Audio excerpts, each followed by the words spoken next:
Hinduísmo.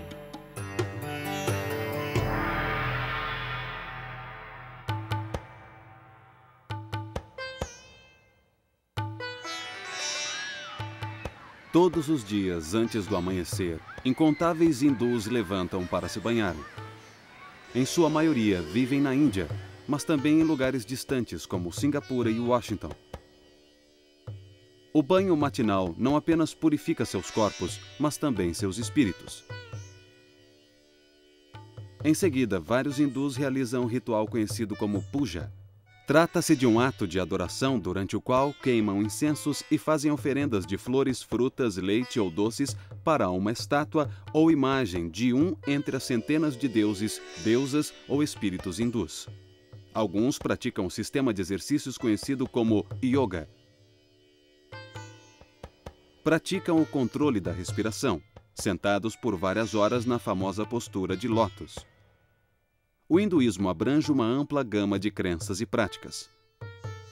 Com efeito, muitas doutrinas e práticas do hinduísmo parecem ser contraditórias, conforme o antigo se mescla ao moderno. O significado mais comum da palavra sânscrita Veda é verdade ou conhecimento, e tem relação com a palavra wit, da língua inglesa. Mas a palavra Veda costuma ser especificamente utilizada em referência às antigas escrituras hindus. As partes mais antigas dos textos védicos estão organizadas em 4 conjuntos distintos de versos chamados Samhitas. O Rig Samhita, por si só, contém mais de 1000 hinos individuais, compostos de mais de 10.000 versos divididos em 10 livros. Segundo a tradição hindu, sábios inspirados, denominados rishis, teriam ouvido esses versos diretamente dos deuses. Cada um desses poemas religiosos é dirigido em geral a um dos deuses, deusas ou espíritos védicos, os quais representam forças naturais, tais como o sol, a lua e o vento. O deus mencionado com mais frequência é Indra, que se assemelha ao Zeus da mitologia grega. Vários poemas do Rig Samhita louvam a majestade e o poder de Indra. Louvo o heróico Indra, cujo poderoso trabalho separou a terra do céu. Indra conduz o sol como uma veloz carruagem que o traz aos seus adoradores. Como um rio, ele está sempre ativo e nunca descansa. Com a luz, ele destrói a escuridão. Na antiga tradição hindu de adoração e sacrifício, os 1028 hinos do Rig Veda eram recitados durante as cerimônias religiosas. Alguns desses versos ainda são recitados em casamentos, funerais e ritos de iniciação.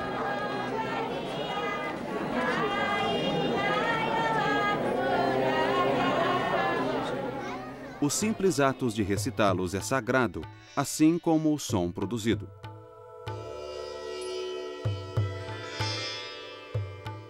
Os eruditos modernos não conhecem em detalhes os rituais religiosos praticados durante os tempos védicos, mas eles sabem que a poesia do Rig Samhita era recitada como parte de rituais muito complexos. A realização de tais rituais podia durar semanas, meses ou até um ano. A presença de vários sacerdotes era necessária, pois cada um se especializava em uma das partes da cerimônia. Durante a Era Védica, a atividade devocional mais especializada era o ritual do soma. Soma era um líquido obtido pela maceração de certos vegetais. Enquanto colhiam as plantas, os sacerdotes cantavam hinos relacionados à busca e ao corte da planta do soma.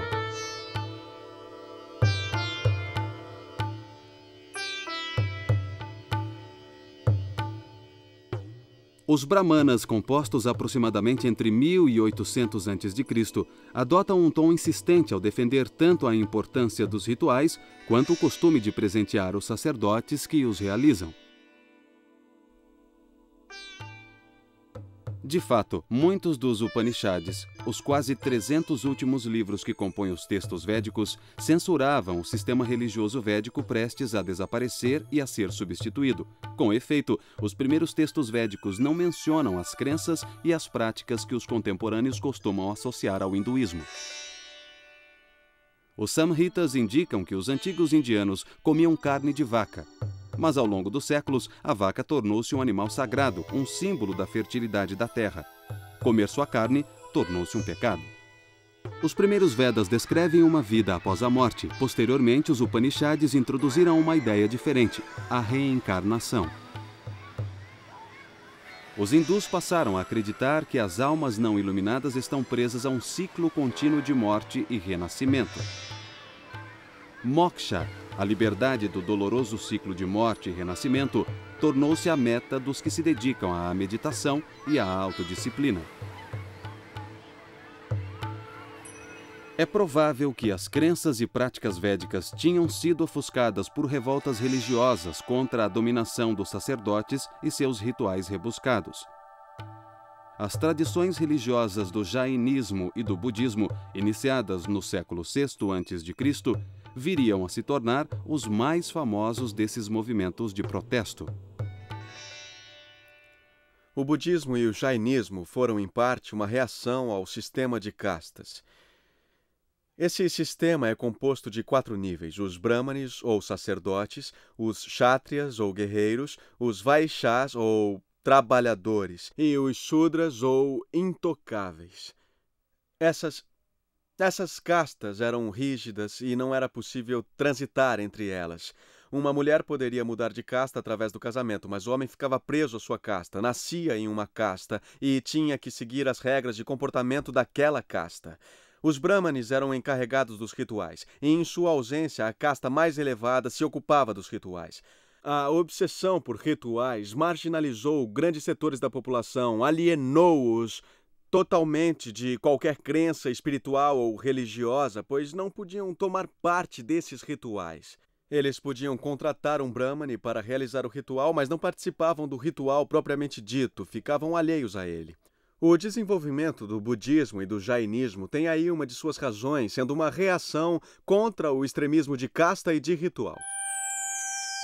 As doutrinas filosóficas e éticas dos jainistas e dos budistas mudaram a natureza do hinduísmo. Os rituais védicos foram ficando em segundo plano a partir do século VI a.C. Teve início uma nova era de desenvolvimento do hinduísmo.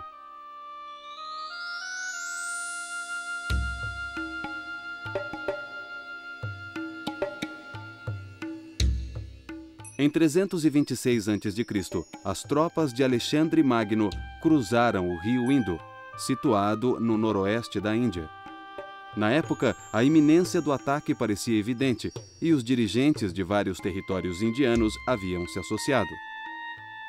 Isto criou o que viria a ser chamado o Império dos Maurya. Os soldados de Alexandre, porém, se recusaram a ir além do rio Indo. Mas a política indiana já havia mudado. Em cerca de 250 a.C., Ashoka tornou-se imperador da dinastia dos Maurya. Expandiu o império por meio de violentas guerras de conquista, durante as quais centenas de milhares de pessoas morreram. Farto do derramamento de sangue, Ashoka voltou-se para a fé budista em busca de consolação. Ele influenciou profundamente a vida religiosa indiana devido ao apoio oferecido aos budistas. O apoio real ao budismo e ao jainismo continuou ao longo de um milênio, o que explica, em parte, a ausência de monumentos religiosos hinduístas antes do século IX da era cristã. Embora poucos edifícios religiosos hindus tenham sobrevivido, as bibliotecas mostram que o hinduísmo estava reagindo aos desafios colocados por budistas e jainistas, porém de forma mais intelectual do que material. A resposta hindu assumiu 2 formas. Primeiro, os hindus reestruturaram seus sistemas filosófico e teológico. Aprofundaram ideias budistas e jainistas ou criaram argumentos contra elas. Por exemplo, os hindus aceitaram a crença em reencarnações. Adotaram outros conceitos como o karma, que é a soma das influências negativas e positivas geradas por boas e más ações. Os hindus também abraçaram a ideia de que o karma pode ter um impacto que se propaga ao longo de várias encarnações. mas rejeitaram a noção de que Buda tivesse aprendido o caminho para a salvação. O segundo tipo de resposta hindu foi a ênfase à adoração de divindades pessoais. Os deuses que se tornaram objeto de adoração não eram os mesmos encontrados nos textos védicos. Vishnu, Shiva, Krishna e Rama ganharam destaque, ao passo que Indra e os outros declinaram. Os Upanishads continham algumas indicações das respostas da filosofia hindu ao budismo e ao jainismo. Por exemplo, o Taittiriya Upanishad começa com várias afirmações que são citações quase exatas de tratados budistas. Entretanto, em sua continuação, o Taittiriya Upanishad conclui que existe um verdadeiro ser interior, o que os budistas negam. Os filósofos e teólogos hindus começaram a sistematizar ideias que não haviam sido plenamente desenvolvidas nos Upanishads. No fim do século VIII e início do século IX d.C., um filósofo talentoso chamado Shankara viria a se tornar o mais célebre expoente da posição que veio a ser conhecida como Advaita Vedanta. Advaita significa literalmente não dual. O Advaita Vedanta afirma, portanto, que a realidade suprema, ou Brahma, e o ser individual, ou Atman, são um só. Shankara afirmou que os deuses são formas interiores de Brahma e que as pessoas não se prejudicavam adorando um deus pessoal. O próprio Shankara era adorador de Shiva. Shankara acreditava que, no fim, cada um deveria ultrapassar essa dependência das deidades individuais. Disse que cada um de nós viria a compreender que os diversos deuses são reflexos imperfeitos do que ele chamava de Brahma sem atributos. O Advaita Vedanta de Shankaracharya é uma posição muito forte na Índia. A questão é, por que é uma posição tão forte? Os românticos alemães do século XIX e, particularmente, Schopenhauer, se interessaram muito pelo Advaita Vedanta. Por quê? Porque é não dual. E isso era bem diferente das tradições que os românticos alemães viam penetrar na Europa desde o tempo de Cristo. Então, em vez de olhar para o similar às suas próprias tradições, posições dualistas, eles dirigiram seu olhar para o não dualismo. Embora essa posição seja certamente interessante e atualmente seja adotada por muitos hindus, sendo também aquela que as pessoas costumam assimilar ao hinduísmo, nem todos os hindus acreditam nela. Existem posições duais, posições dualistas, posições Dvaita, nas quais Atman e Brahma são vistos como separados, distintos, como dois.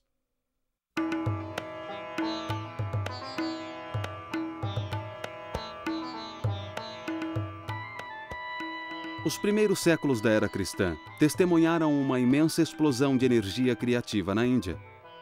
Havia teatro, poesia, histórias e muitas outras formas de literatura que expressavam a nova criatividade dentro da civilização hindu. Duas obras vieram a ter importância tanto literária quanto religiosa. Uma delas foi o poema épico chamado Mahabharata, cujo título poderia ser traduzido por O Grande Livro dos Bharatas. Bharat foi o ancestral de duas famílias reais, os Kauravas e os Pandavas. 5 príncipes Pandavas perderam seus direitos de reinar num jogo de dados. Os Kauravas ganhavam o reino, que deveria ser devolvido aos Pandavas depois de um período de 13 anos. Mas no 13º ano, os Kauravas não cumpriram sua promessa. O resultado foi a Grande Guerra dos Bharatas. 18 capítulos específicos do Mahabharata tornaram-se, por sua própria conta, uma escritura sagrada. Esses 18 capítulos são conhecidos como Bhagavad Gita, que significa Canto do Senhor. A Gita é um diálogo entre o príncipe Pandava, Arjuna, e o cocheiro de sua carruagem, que é o deus hindu Krishna, em forma humana. Krishna instrui Arjuna sobre a natureza da realidade. A certa altura, Arjuna olha para as fileiras opostas do campo de batalha para o exército dos Kaurava. Entre os seus oponentes estão seus primos, um antigo mestre e outros amigos. Ele se enche de terror e remorso ao pensar que terá que matá-los. Ao longo da Gita, Krishna ouve com paciência enquanto Arjuna se aflige ao pensar nas potenciais consequências da matança.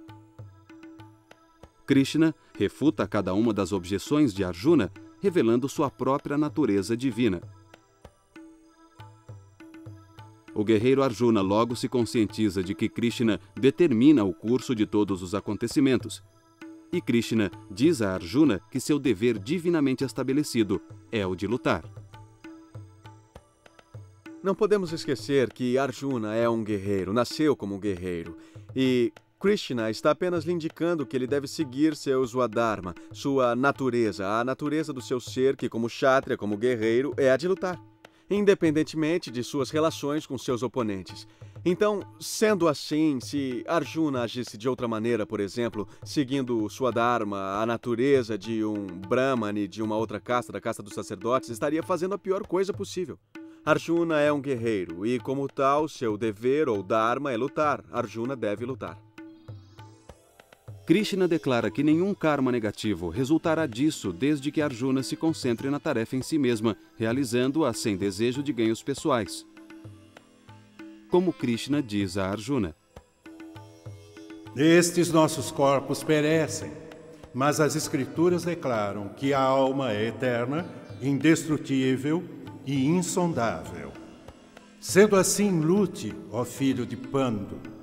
Aqueles que acreditam matar e aqueles que acreditam que são mortos não compreendem verdadeiramente que não matam e não são mortos. A civilização hindu tem uma longa história. Seus membros mais instruídos e cultos têm uma tendência a preservar formas mais antigas de sua cultura. Eles aceitam novas formas como se fossem meras extensões do sistema anterior. Novas formas e novas ideias apenas adicionam mais camadas de cultura, coexistindo com crenças e costumes mais antigos. Alguns autores confundiram a persistência das formas antigas com imutabilidade e estagnação, mas isso também proporciona um sentido de permanência, assimilando ao mesmo tempo grandes mudanças. A religião hindu não tem um fundador específico. Há muitas crenças na tradição de que foram herdadas. Algumas pessoas adotam uma crença devocional em relação ao Supremo, outras seguem um caminho de Gyana, que é o caminho do conhecimento e do reconhecimento. Existem várias abordagens. Existe o Karma Yoga, que é o caminho do serviço desinteressado, e assim por diante. Praticamente qualquer tradição ou crença que é seguida tem algum paralelo dentro da tradição hindu.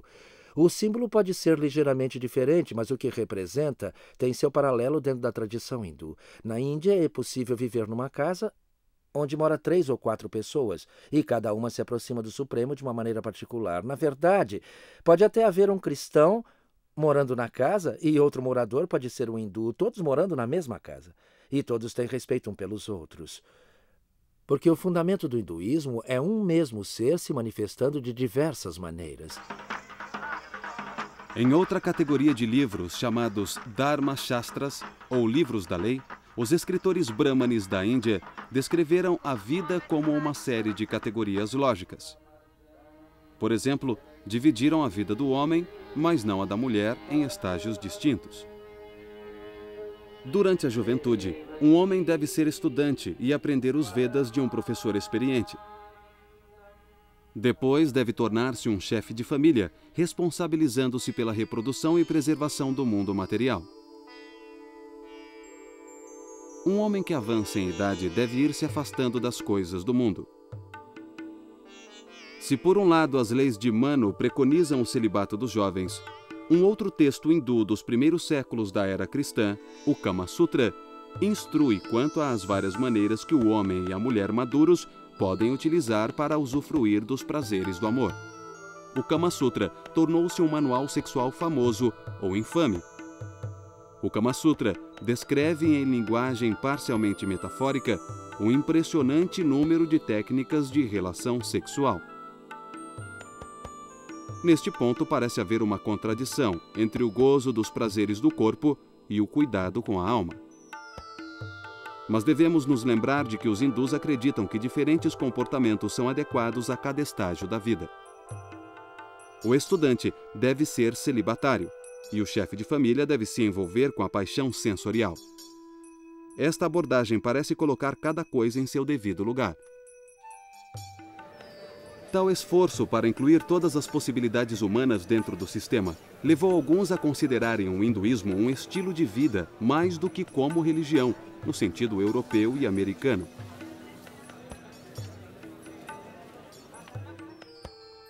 Uma outra dimensão do estilo de vida hindu surgiu no que poderia ser chamado de Baixa Idade Média da Índia.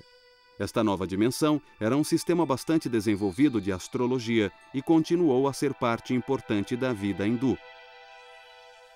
Extensos manuais sobre o assunto eram facilmente encontrados, e o astrólogo de calçada tornou-se uma figura importante em todas as cidades e vilarejos. No caso de decisões importantes como a realização de um casamento, os horóscopos da noiva e do noivo recebiam cuidadoso estudo. Os horóscopos também eram consultados para escolher o dia mais auspicioso para o casamento.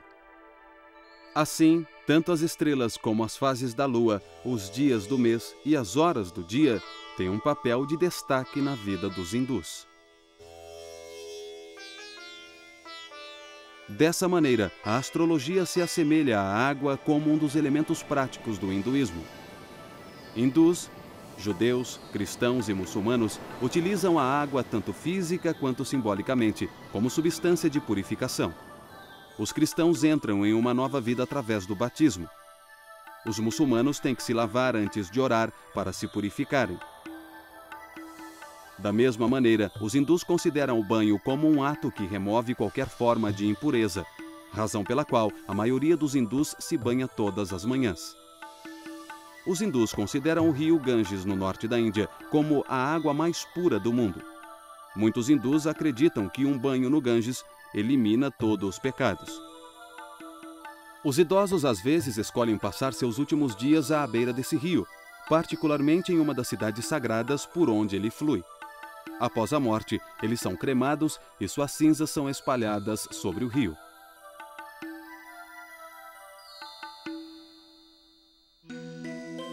Durante os séculos IV e V d.C., o hinduísmo ressurgiu como religião dominante na Índia depois de superar os desafios colocados pelo budismo e jainismo. Os milhares de templos construídos durante esse período eram apenas os símbolos mais óbvios do renascimento hindu. Ellora, localizada na Índia Central, perto da cidade de Aurangabad, apresenta uma série de grutas que foram ampliadas e decoradas por muitas gerações de escultores de pedra. O mais impressionante monumento de Ellora, contudo, é o templo Kailasana, do século VIII, dedicado a Shiva. Por meio da construção de templos, a iconografia, o simbolismo visual da estatuária religiosa, tornou-se muito importante. Em culturas nas quais poucas pessoas eram capazes de ler, os símbolos conhecidos permitiam que os iletrados compreendessem a mensagem transmitida pelas construções religiosas. Os vários deuses e as histórias dos seus feitos adquiriram uma forma padronizada de apresentação. Shiva, por exemplo, é frequentemente retratado como um dançarino. A ideia religiosa é que a dança de Shiva mantém o universo em movimento. Outra representação de Shiva é a do Mahayogi, o meditador cósmico.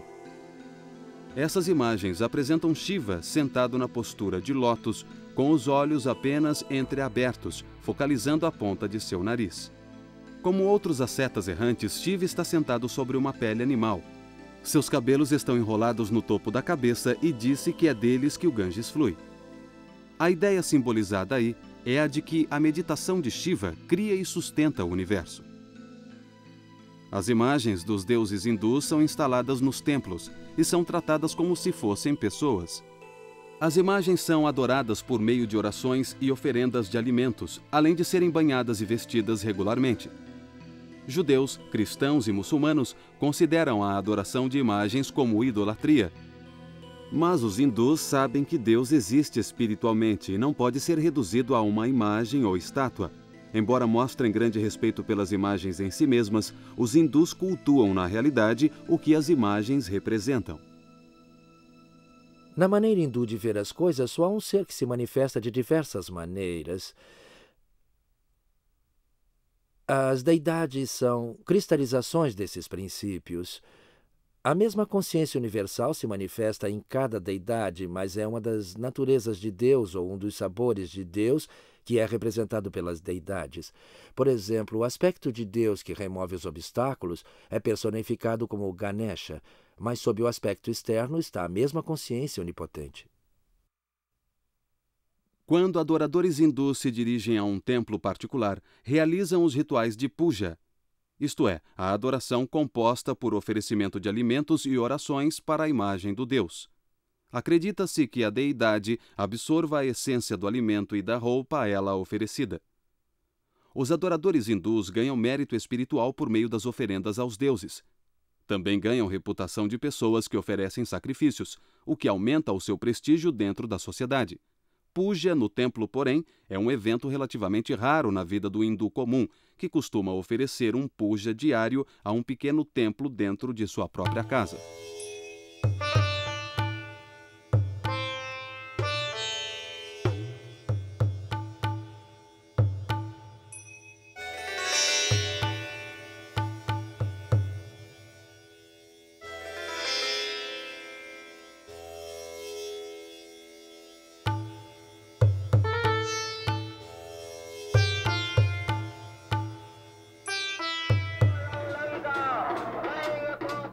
No hinduísmo, não existe um dia específico do Senhor, ou Sabá, como têm os judeus e os cristãos, embora os hindus celebrem frequentemente festivais em homenagem a um deus ou outro. Um dos mais famosos entre esses festivais é o Ram Lila, ou Saga de Rama, que é especialmente popular no norte da Índia. O Ramayana é quase tão popular e influente quanto os Mahabharata e seus capítulos sagrados, a Bhagavad Gita. No Ramayana, o deus Rama assume a forma humana de um príncipe. A história se desenrola em torno do sequestro de Sita, esposa de Rama, pelo demônio chamado Ravana. Rama e seu irmão Lakshmana buscam Sita e seu capturador, e disso decorrem muitas aventuras. Rama faz uma aliança com Hanuman, e finalmente ele e Lakshmana confrontam o demônio na ilha do Sri Lanka. Utilizando o poder divino de Rama e de milhares de macacos do exército de Hanuman, os heróis matam o demônio.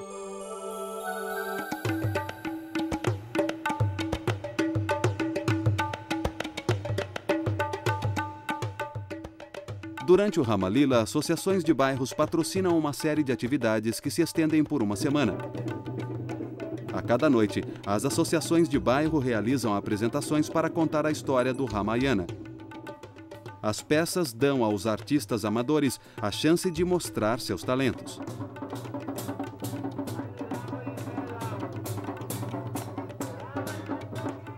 As associações de bairro também constroem um imenso boneco do demônio Ravana em papel machê.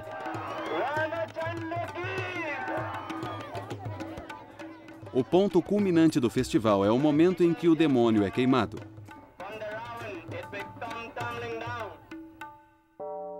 No século XI da era cristã, diversas forças internas e externas atuando na Índia contribuíram para dar ao hinduísmo sua forma moderna.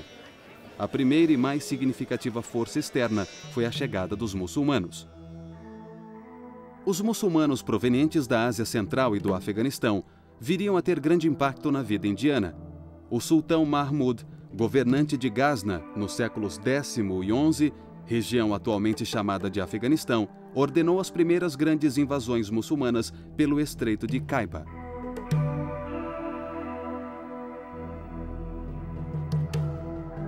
Suas motivações principais eram aparentemente econômicas. Mahmud queria transformar Ghazni, a cidade capital, em uma das maiores cidades do mundo islâmico. Ele tentou atrair para sua corte os mais destacados poetas, figuras literárias e eruditas. Mas isso exigia mais riquezas do que as geradas pelo reino. Mahmud voltou-se então para os templos de sua vizinha, a Índia. Seu patrimônio era abundante em pedras preciosas. Mahmud cobiçou os objetos de ouro e prata que ele via dedicados à idolatria. Foi uma excelente oportunidade para associar pura ganância a zelo religioso. Os exércitos muçulmanos começaram a entrar na Índia regularmente.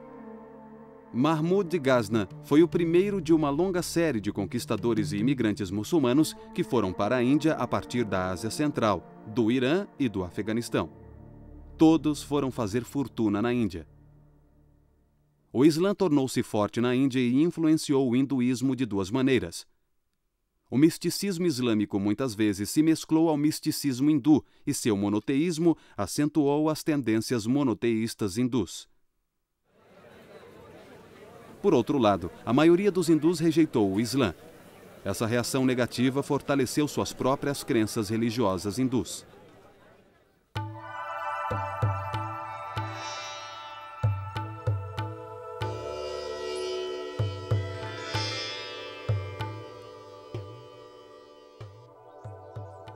Os movimentos Bhakti renovaram o hinduísmo entre os séculos IX e XVIII da era cristã. Os devotos não estavam interessados nas áridas doutrinas filosóficas dos adeptos do Advaita, que discutiam a realidade última e única do ser. Os Bhaktis, ao contrário, concentravam-se no amor estático por Deus. Abraçaram plenamente os conceitos de sacrifício, entrega e devoção, implícitos na palavra Bhakti.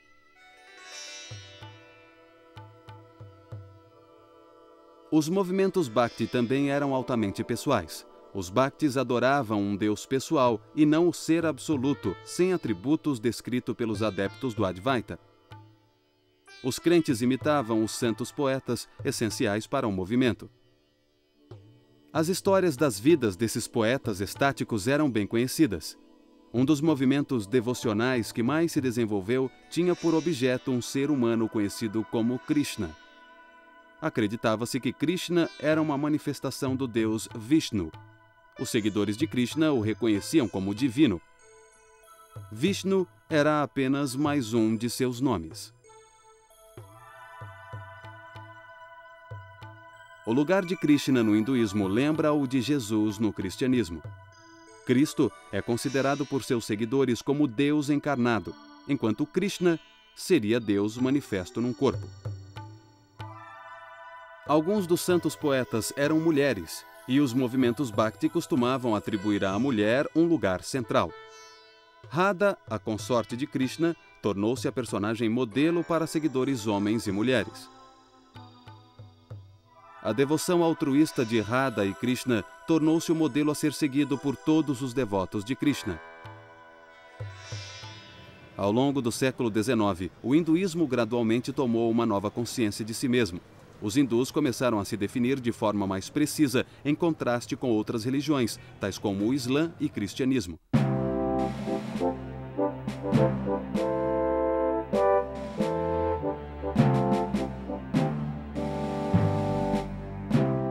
Quando chegaram à Índia no início do século XVII, comerciantes britânicos buscaram concessões comerciais dos imperadores mongóis que eram muçulmanos. Posteriormente, perceberam que a maioria do povo não era muçulmana. Foi somente no início do século XIX que o termo hinduísmo se disseminou. Os indianos adotaram o termo cunhado pelos ingleses. É muito confuso o fato de hinduísmo não ser um termo nativo. Os hindus não se referiam a si mesmos assim antes dos ingleses. Os ingleses usaram esse termo, em parte, como uma forma de distinguir entre hindus e muçulmanos. A questão também acabou se tornando política, pois se você chama a si mesmo de hindu, você atribui a si mesmo mais poder, porque a população se chamava assim em oposição aos muçulmanos. Sendo assim, o termo não é nativo. Atualmente, é claro, ele ganhou vida própria e é usado pelos indianos para descrever essas religiões do sul da Ásia. As religiões que excluem o Islã, o cristianismo, o budismo e o jainismo são todas chamadas hinduísmo. É um termo abrangente. Ram Mohan Roy foi uma das figuras principais envolvidas no moderno desenvolvimento do hinduísmo. Roy dizia que o declínio das crenças e costumes sociais hindus era decorrência de séculos de dominação muçulmana. Com pouco mais de 20 anos, Roy começou a adquirir terras. Ele se mudou para Calcutá, a capital da Índia Britânica. Lá começou a emprestar dinheiro aos jovens ingleses que trabalhavam para a Companhia das Índias Orientais. Mais tarde, Roy recebeu um cargo no setor financeiro da companhia e isso lhe deu um acesso ainda maior aos ingleses. Ram Mohan Roy celebrava o governo britânico que, em suas palavras, trazia a benéfica influência de um tratamento benévolo e indulgente. Roy acreditava que o domínio britânico permitiria que os hindus retomassem os puros ensinamentos do seu passado ancestral. Outra tendência teve início no século XIX, a ligação entre hinduísmo e política indiana. Bal Gangadhar Tilak foi um líder que percebeu rapidamente que o recurso à religião poderia mobilizar as massas hindus. Tilak era um implacável oponente do domínio britânico. Embora fosse instruído em direito, recusou-se a ter qualquer relação com as carreiras disponíveis nas cortes britânicas. Em vez disso, tornou-se editor do jornal denominado Kesari, que era publicado em Marathi, a língua de sua região natal. As ideias defendidas por Tilak o levaram à prisão inúmeras vezes, acusado de incitar oposição aos britânicos e conflitos coletivos. Os ingleses impuseram severa censura aos discursos políticos na Índia. Quando Tilak morreu em 1920, ele era provavelmente o líder mais popular do Partido do Congresso Nacional Indiano. Sua retórica anti-britânica teve consequências duradouras. Mohandas Gandhi nasceu num pequeno vilarejo em Porbandar, no estado de Gujarat, na costa ocidental da Índia. Seu pai era primeiro-ministro do governo local. A família de Gandhi pertencia à casta Bania, de mercadores hindus. Ao longo dos séculos, eles haviam absorvido profundamente os princípios éticos do jainismo, particularmente os ensinamentos de Ahimsa, ou total não violência. Ahimsa significa a não violência total, ou seja, a não violência em pensamentos, palavras e atos. E essa filosofia de Ahimsa não pode ser realizada plenamente pelos indivíduos ou pessoas comuns. Mas Gandhi tinha a seguinte percepção: é como um estudante na escola. Ele ou ela aspira a receber nota 10, mas nem todos os estudantes que frequentam a escola têm nota 10, mas todos esperam alcançá-la. Da mesma maneira, podemos nunca conseguir ser totalmente não violentos na vida, mas devemos continuamente buscar alcançar esse nível à medida das nossas possibilidades. Durante a Primeira Guerra Mundial, Gandhi deu grande apoio à causa britânica. Ele esperava que a cooperação resultasse depois em concessões políticas por parte do Império Britânico. Ao contrário, os ingleses decretaram leis extremamente repressivas que limitavam os direitos políticos dos indianos. Gandhi tornou-se então um forte oponente ao domínio britânico. Se antes usar elegantes ternos e chapéus confeccionados em Londres, passou a vestir-se com uma simples túnica branca, como as usadas pelos ascetas errantes. Gandhi começou a se dirigir às massas com a linguagem da religião. Ele descrevia sua tática com a expressão satyagraha, uma refinada palavra sânscrita que significa constância na verdade. A verdade significava muito para ele, teve uma importância tremenda para o meu avô em toda a sua vida. Houve uma época em que ele dizia: Deus é verdade. Então, mais tarde, ele percebeu que a verdade é Deus. O que realmente estamos tentando é alcançar essa verdade suprema, e isso é alcançar a Deus, alcançar o pleno estado divino. Ele chamava seu movimento de Satyagraha, que é uma combinação de duas palavras sânscritas.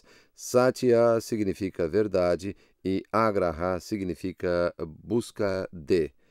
Ele sentia que todos nós, indivíduos, estamos constantemente buscando a verdade e temos que buscá-la sinceramente se buscamos a salvação.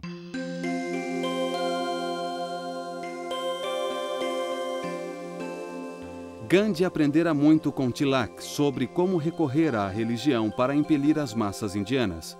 Mas ao contrário de Tilak, que elogiava atos políticos violentos, Gandhi enfatizava a tolerância e o caráter inclusivo do hinduísmo. Em vida, Gandhi tornou-se conhecido como Mahatma, um título cujo significado é grande alma. Como Mahatma, ele tentou trazer os não-hindus para o movimento pela independência. Ele veio a perceber que a Índia era constituída por diversas religiões. Há uma significativa população muçulmana, uma significativa população cristã e pessoas que acreditavam em muitas outras religiões tribais. Então, trata-se de um conglomerado de diferentes credos religiosos e não podíamos desejar eliminá-las. Não podíamos declarar a Índia um estado hindu e esquecer o resto das pessoas. O país tinha que sobreviver como um estado leigo que daria oportunidades iguais e direitos iguais às diferentes religiões e às pessoas que acreditavam nessas diferentes religiões. Assim, quando ele percebeu a existência de todos esses fatores, acho que ele percebeu que seria sábio mudar as crenças das pessoas. Entre 1919 e 1924, ele forjou uma aliança entre o Congresso Nacional e um grupo de jovens líderes muçulmanos. Essa aliança foi sempre frágil. Gandhi costumava usar símbolos hindus para propósitos políticos. Por exemplo, ele pedia constantemente que os muçulmanos abolissem o ritual de sacrifício de vacas. Os muçulmanos não faziam objeção ao consumo de carne de boi e na festa de comemoração do sacrifício de Abraão, frequentemente realizavam um sacrifício ritual de vacas. Como Tilak, Gandhi adotou a vaca como símbolo da Índia hindu. Em seu espírito, a mãe vaca estava intimamente associada à mãe Índia. Se os muçulmanos consideravam a abordagem de Gandhi hindu demais, muitos outros pensavam que Gandhi era insuficientemente hindu. Não acho que ele era um hindu no sentido tradicional. Não praticava nenhum dos rituais do hinduísmo. Não acreditava nesses rituais. Ele acreditava no respeito a todas as religiões do mundo. E por isso ele as estudava. De fato, uma de suas frases famosas é que um estudo amigável de todas as escrituras é um dever sagrado de todos os indivíduos. Ele realizou esse estudo amigável. Estudou a Bíblia, estudou o Antigo Testamento, estudou o Alcorão e tudo mais. Ele estudou todas essas escrituras e extraiu de cada uma delas o que achou que seria útil para a sua vida pessoal, incorporando isso em seu estilo de vida. Ele foi capaz de demonstrar respeito por todas as diferentes religiões e delas incorporar o que achava útil. E, de certa maneira, poderíamos dizer que sua religião e sua prática da religião, embora fosse substancialmente hindu, era também substancialmente ecumênica.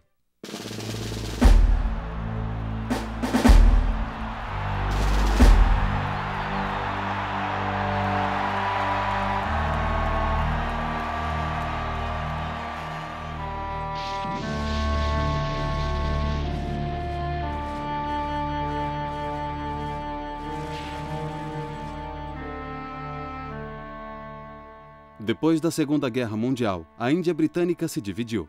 Um novo país chamado Paquistão era majoritariamente muçulmano e a Índia era majoritariamente hindu. Vários milhões de muçulmanos permaneceram na Índia e Gandhi se empenhou em desfazer a fissura entre muçulmanos e hindus. Muitos começaram a ridicularizá-lo, chamando-o de Mohammed Gandhi.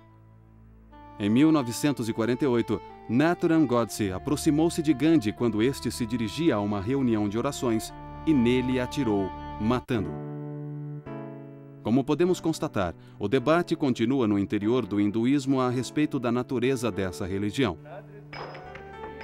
O hinduísmo não é apenas uma crença viva, é também uma crença vívida e uma grande variedade de crenças e práticas coexistem dentro dele.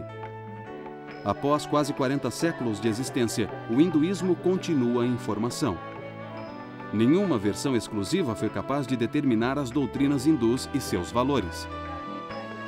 Talvez o fato mais notável seja a sobrevivência e a adaptação de uma tradição religiosa por um período tão longo. O hinduísmo é uma das mais antigas religiões do mundo. Apesar dos impactos e tensões pelos quais passou, aproximadamente 1 bilhão de indivíduos, de uma forma ou de outra, identificam-se como hindus.